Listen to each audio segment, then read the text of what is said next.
In this current economy, to most people, coming across money that they can actually hold on to is becoming increasingly difficult. The cost of goods and services are on the rise. Taxes continue to increase. Inflation is out of control. And work wages just aren't keeping pace. Are we simply destined to continue this downward spiral until we hit rock bottom of financial despair?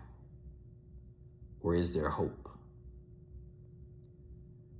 When attempting to fix our financially calamitous situations, most of us choose the default choices. Either make more money or spend less. Some even try and do a combination of both. Now, as much as I subscribe to the ideology of both, and as often as I implement these concepts with my clients, there is a third option, and it's often overlooked. But this, in cooperation with the other two, is a game changer. Now, before I tell you what it is, make sure you hit that subscribe and like button, because it truly does help the algorithm, and it allows others to be able to find our channel and see our videos as well. Now, what is that third option? The third option to generating better income retention is, cue the drum roll, pay less taxes. Now, I know immediately a lot of you all's mind went to, oh, I need to get more tax write-offs. Well, it's definitely one way, but that actually negates the first two options altogether. You're actually spending more money to make less. And generally, to have tax write-offs, you have to spend money, and it has to be on the business. So you don't want to buy something that's unnecessary just to try and save money on taxes when it's essentially costing you more money. So I'm going to take a minute to actually explain what I'm saying, because I've heard quite a few people with the thought process of, oh, I'm going to buy this because it's essentially free because it's a tax write-off. I can write it off on my taxes. But that's not how it works. So I'm going to explain it. Let's actually look at a $100,000 income at a 30% tax rate. That means your tax liability on that $100,000 is $30,000, which means you can now have an income after tax of $70,000. Now let's look and see if you had a $10,000 write-off. That $100,000 becomes $90,000 because that is your new taxable income, because you have the $10,000 write-off, and still being taxed at 30% because let's assume you didn't go low enough to fall into another tax bracket. That $90,000, the taxable liability on that is still $27,000, which is only a difference of $3,000. Now let's also look at this. Your net income was $70,000 without the write-off, and your net income with the write-off, again, $90,000 minus now $27,000, you're at $63,000. So that's a net difference of $7,000 in income. So yes, you technically got 30% off of that $10,000 write-off or whatever that purchase was, but you have $7,000 less. All right. So let's look at what probably is the best case scenario.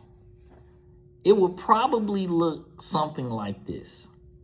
You put your post-tax dollars into a tax-free growth vehicle.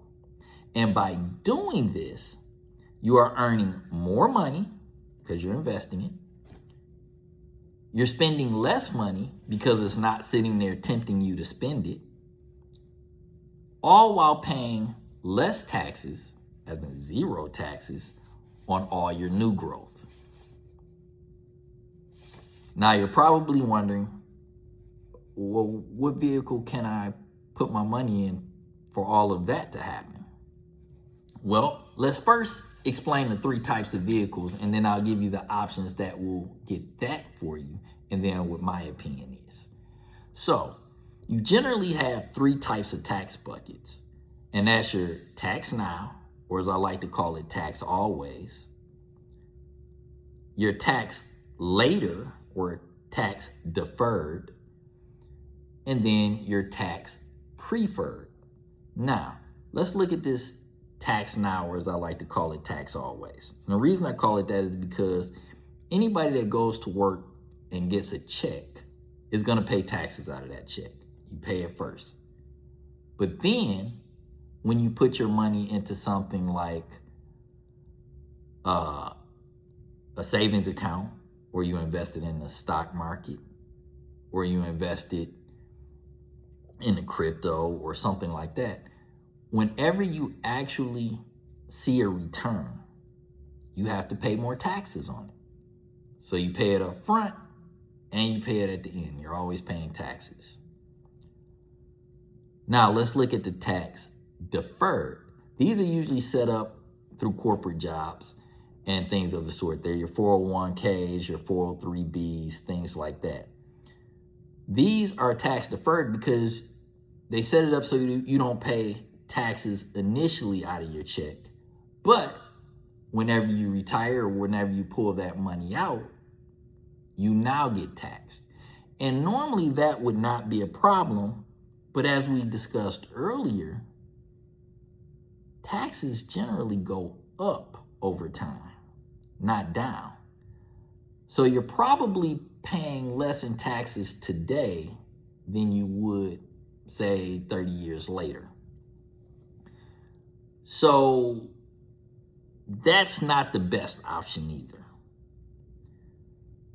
The third option is going to be like your Roth IRAs, your cash value life insurances, things that you can pay your tax dollars initially, but then you never have to pay taxes on the growth. They're free to grow in perpetuity, tax-free. So to me, those would be your options. I would put it in something like a Roth IRA or cash value life insurance. Now, you say, well, what's my recommendation? Well, my recommendation would be the cash value life insurance. Reason being is because, one, there's really no limit to what you can put into it, what you can contribute to it, unlike the Roth IRA. And there's also no penalty in the cash value life insurance if you touch it before retirement age. Now you say, well, that cash value life insurance sounds great. Is there a particular type? Absolutely. I would get an index universal life. I talked about this on a previous video. With an IUL, or an index universal life, most of them now have zero floors, zero or positive floor, which means you can never lose money, and it's in the contract. And they're very competitive, which means they usually don't have a ceiling either. They don't have a cap. So if you ask me where the best place to start putting money in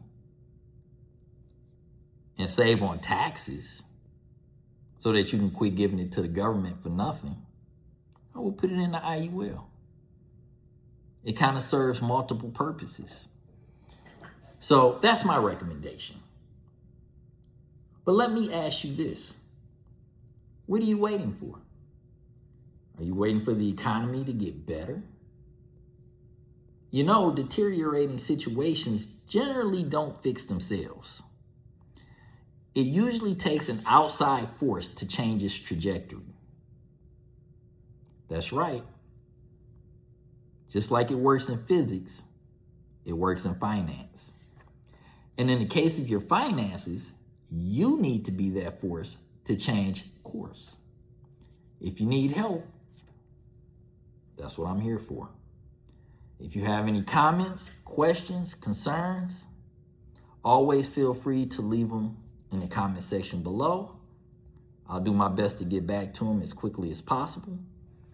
Also, if you want to speak with me directly or one of my trained financial professionals, please feel free to check out the website at www.futurefocussedfinancials.com. That's Future Focused with an ED, financials with an S, futurefocussedfinancials.com. I always look forward to hearing from you and helping where I can. Remember, be blessed, stay blessed, and always be a blessing to others. See you next time.